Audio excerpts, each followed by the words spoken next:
The most well-known and contentious figure in American popular culture is Tommy Lee. He is the most well-known drummer in glam metal history. When his drums rocked during songs like Dr. Feelgood and Shout at the Devil, an entire generation went insane. He was in the press for crimes, sex, or a significant incident, but not for his singing. Tommy Lee was more than simply a drummer. Regardless of the outcome, he broke molds. Tommy's life has been filled with highs and lows. From banging the drums in the air to being punched by his own son, from the intense Miley Crew stages to the viral sex tape with Pamela Anderson. But the true question is not what Tommy Lee did. It's this. He has experienced a great deal. What keeps him here, then? Is the name still unchangeable? Tommy Lee was never intended to be a moral role model. In a world where rules abound, his screams are an expression of raw passion and survival. There was someone whose life was too real and chaotic for anyone else to attempt to replicate. Youth. On October 3rd, 1962, Tom Lee was born in Athens, Greece. Thomas Lee Bass is his full name. Few people would believe that one of Hollywood's most rebellious artists was born between the East and the West, grew up in an environment where the Mediterranean was both beautiful and depressing, and the Cold War reverberated. His mother, Vasily Vula Papadimitriou, was a former Miss Greece.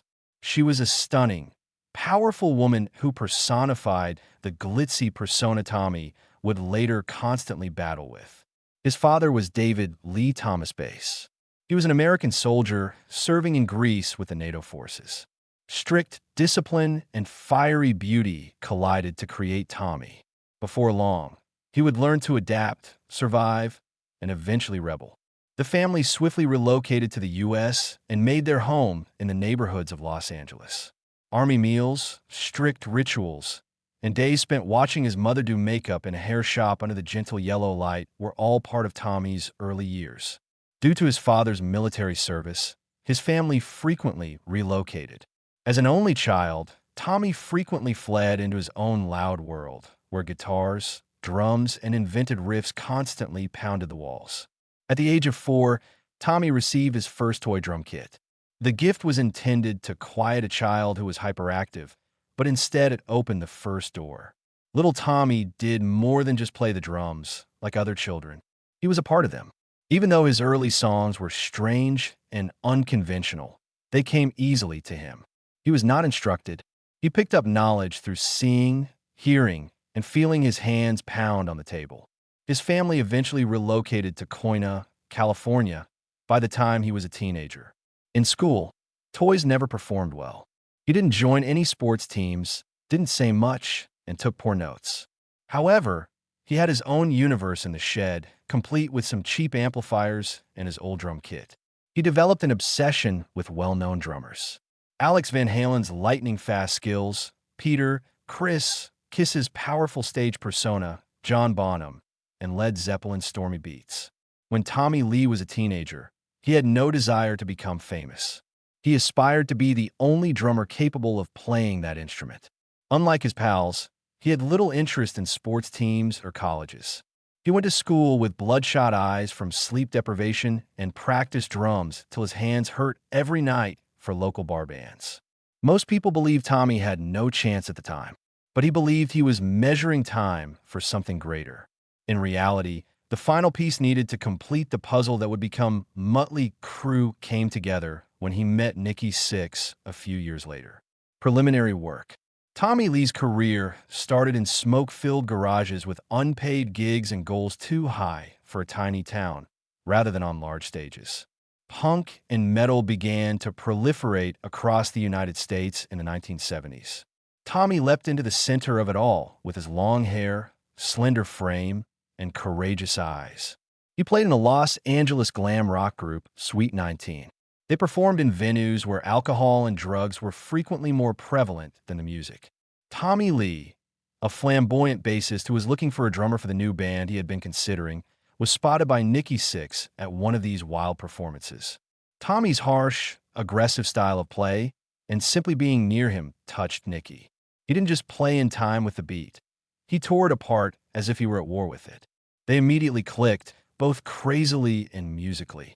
Mick Mars, a modest but aggressive guitarist, And Vince Neil, a flamboyant singer who had attended high school with Tommy, founded Maitley Seareu in 1981. They were all outsiders with distinct personalities who aspired to take on the world after appending Los Angeles. Traditional rock listeners were greatly surprised by their debut album, Too Fast for Love, which was released independently in 1981. It was a crazy blend of heavy metal, punk, and glam. It also had an insane appearance. They wore leather trousers and heavy makeup, and they were radical. Rock had never witnessed such commotion before. Tommy Lee, who was not yet 20 years old, rose to fame quite fast. He was more than just a drummer because of his wild hair and lengthy legs supported by the bass drum. He was the star of the show. In 1987, he performed his first 360-degree re-drum solo on tour, shocking music enthusiasts. Nobody ever imagined that a drummer could fly. After playing drums in his garage as a child, Tommy Lee went on to become one of the most well-known drummers of all time. But he did it in a way that was all his own. He never attended a music school. He didn't fully investigate theory. However, he was skilled at reading people's emotions and igniting a crowd on stage. Tommy Lee didn't have many radio hits in the early years of his career. It took blood, perspiration, and the hushed cries of someone who knew he was never supposed to be in quiet places to build it. The drunken high of youth, fame, and fortune. By the mid-1980s, Mötley Crüe was more than just a band. During the Reagan years, they were the epitome of reckless hedonism and a way of life. In the midst of all that mayhem, including amphetamines, passion, leather, and cosmetics, came Tommy Lee. But he was more than a drummer. He was the untamed lifeblood of an era that didn't need permission to exist. Crüe gained notoriety as the glam metal trend's culprits with to their 1983 record Shout at the Devil. However, they didn't gain much recognition until Theater of Pain, 1985, and particularly Girls, Girls, Girls, 1987. To the cries of millions of teenage admirers, bad boys wearing a lot of mascara were emerging from nightclubs and jail cells, singing about drugs, love, and worshiping strip clubs. Sitting atop a massive spinning drum set and strapped in like a fighter pilot, Tommy Lee became a live representation of the kind of spectacle that everyone wanted to see, but no one dared to attempt. While many drummers only perform in the background, Tommy was a true artist. He didn't conceal himself behind his uniform. Rather, he made the decision. Tommy used his hands like steel whips and his feet like he was running away from himself to hit the double bass, creating rough yet precise beats. Both correct and chaotic. Only someone who was truly lost could understand that kind of music. Dr. Feelgood 1989, which was recorded after the band had to enter rehab, saw Tommy's abilities reach new heights. Tight technique, ingenious compositions, and a remarkable ability to know when to hold back and when to explode were all features of the record. Songs like Dr. Feelgood and Kickstart My Heart became MTV successes in addition to dominating the Billboard charts. Every time Tommy appeared on TV, fans did more than just listen to the music. They were drawn into a universe where reasoning was shattered by Tommy's drumming. Being flawless wasn't the key to Tommy's success. It resulted from the brutal candor of his words. He had no intention of being kind. He neglected his appearance. With tattered leather boots, ink on his arms, and a raspy grin, he declared to everyone, "This is me. Love it or leave it." Everyone adored it, despite the oddity. Tommy Lee became known for his take-it-or-leave-it mentality, a drummer playing as if his heart were on fire, despite not having studied music in school. His airborne drum solos weren't merely a spectacle. The only way he could get rid of the things his body could no longer contain was through them. Toy said, "I don't play drums with my hands." In an interview while on tour in 1988, "I play with everything that has ever hurt me." That's why maybe when he played a solo, the people in the room felt like their hearts were being pulled, crushed, and stirred, half in pain and half in happiness. Tom Lee and Mötley Crüe lived like there was no tomorrow. From 1983 to 1990, albums sold millions of copies and shows around the world were full. Kids who played drums started spinning sticks, making raised kits, and posing behind their drums. But Tommy was the only one who could do it right, because he didn't learn it in school. It came from being very alone, that could only be driven away with sound. In a rock world ruled by guitars and lead singers, Tommy Lee's drums made everyone stop and listen. No one dared say they were just background noise, life in general, and tragedy. When Mötley Crüe was at the top of the charts in the early 1990s, Tommy Lee started a completely different journey. In real life, not on trips or in the studio, there were no drum solos or stage lights. Just duty, love, and a lot of chaos waiting around every corner. Toy married model Elaine Starchuk in 1984, right when the band was becoming very popular. The marriage was quiet and didn't last long. It ended almost right away, and that was the start of a string of close relationships that didn't last long. She's an actor, and they got married in 1986. A woman who looked and lived very differently from him. At the time, they were one of the most talked about pairs. She was the golden girl of TV, and he was the wild rocker from the stage. But after 7 years, their different beliefs, speeds, and drug use slowly tore them apart. In the next 2 years, Tommy had a love affair that was so powerful that it became a cultural icon. In late 1994, they met and went on their first date. 4 days later, they moved to Mexico and got married. There were no flowers, tuxedos, or guests. There was just a bikini, a swimsuit, and a crazy message to the world. No one else will ever get why we belong together. As soon as things became stable, they stopped being so intense when they jumped into each other. They made a secret sex tape on a yacht not long after the wedding. The tape was stolen in 1995 by a worker who was fired from their home. It spread all over the world in just a few months. However, they were the first famous pair in the age of the internet to become a worldwide sex scandal. They were also the unwilling victims of a gross invasion of privacy. Tommy got angry and Pamela broke down. They fought back and sued, but the tape kept going viral. Millions of copies, millions of eyes, and endless rumors turned their closeness into something that can't be erased. That being said, the tape wasn't the worst blow. In 1998, Tommy hit Pamela while she was holding their child during a fight about her parents. Coming to visit, she called the police. Tommy was given a 6-month jail sentence and told to do community work and anger management classes. Stay away from his wife. There was no lack of love in the marriage. Fear had spread to the next generation. He lost his wife while she was in charge of his kids within months. Another terrible event in 2001 threw Tommy into even more darkness. A 4-year-old friend drowned in the pool while not being watched at his Malibu home during a birthday party for his son Brandon. The babysitter had left without telling anyone. The replacement was taking a dog for a walk. In a hurry, Tommy called 911 while other people tried to save the child. It was too late. His family sued for $10 million, even though he wasn't charged. The case was settled out of court, but Tommy said in a rare interview that he found solace in short-term relationships, solo projects, drugs, and most of all, alcohol after being locked up. He did these things to avoid feeling like no one trusted him anymore. Tommy was no longer known as the famous drummer from Mötley Crüe. As a husband, father, and man, he had become a warning sign of failure, scandal, and collapse.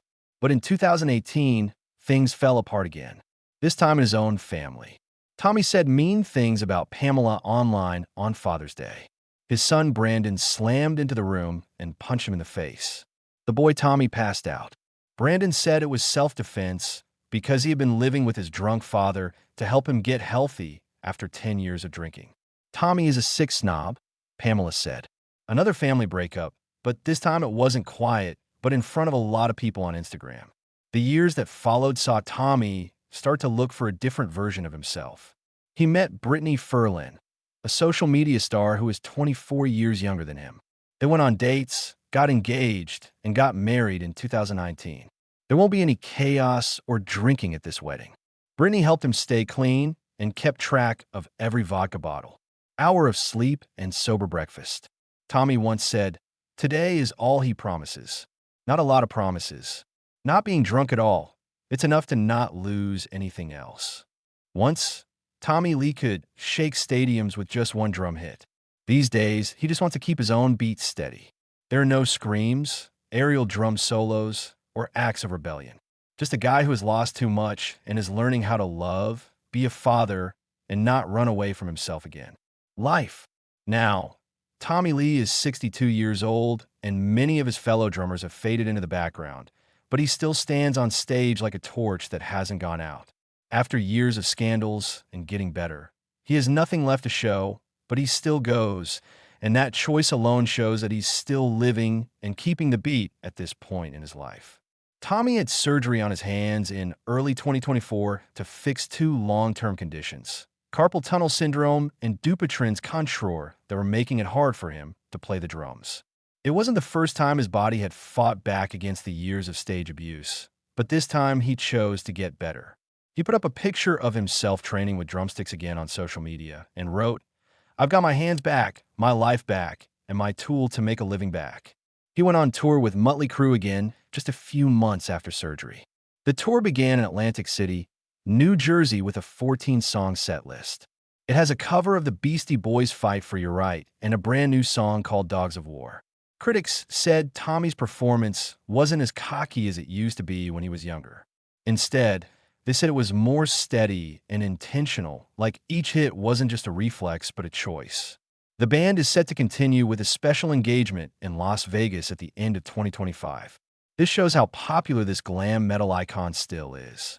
Tommy Lee lives in a $6 million mansion in Calabasas, California, with his present wife, Brittany Ferlin. They spend most of their time together there. His previous relationships were often intense and ended quickly. This one, on the other hand, has been calm and stable.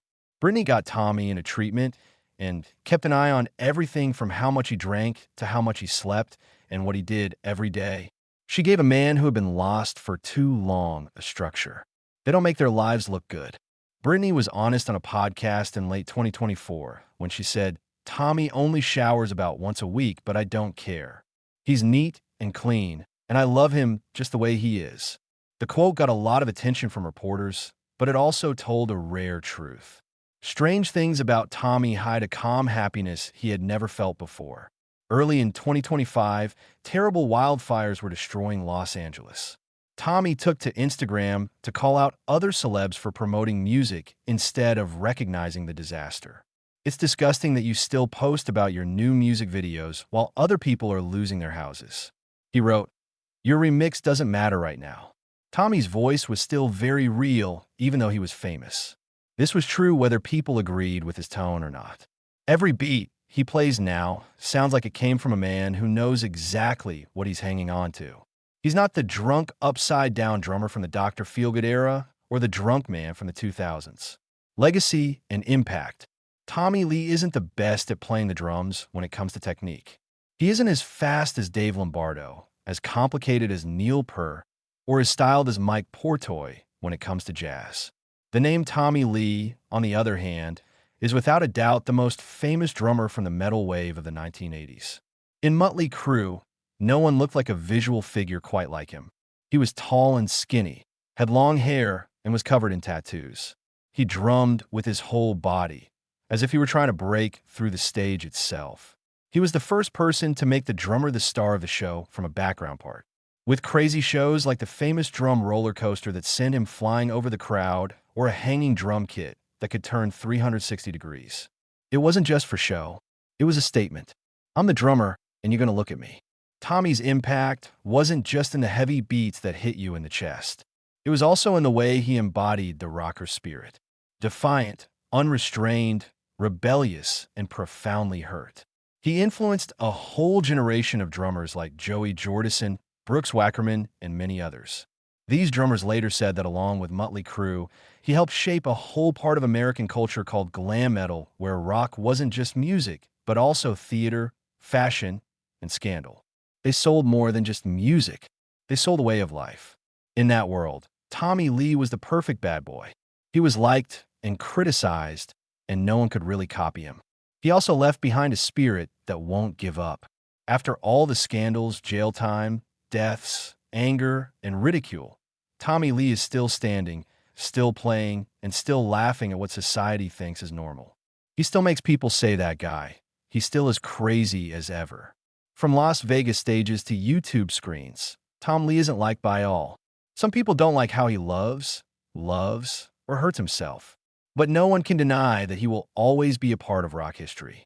And in a world where facades are becoming more and more important, Tommy's rough, crooked, messy, and unstable nature seems strangely valued.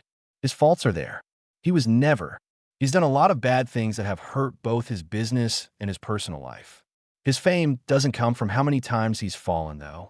It's that he always gets back up with the same hands that broke everything, even himself. You lost everything and then came back still drumming like he had nothing to lose. What do you think of that? Tell us what you think about Tommy Lee, the last rebel who is still making music in a quiet world. If you think this story is important, please like and follow. Stay tuned for more journeys of icons who don't just live in the past, but in what they still have.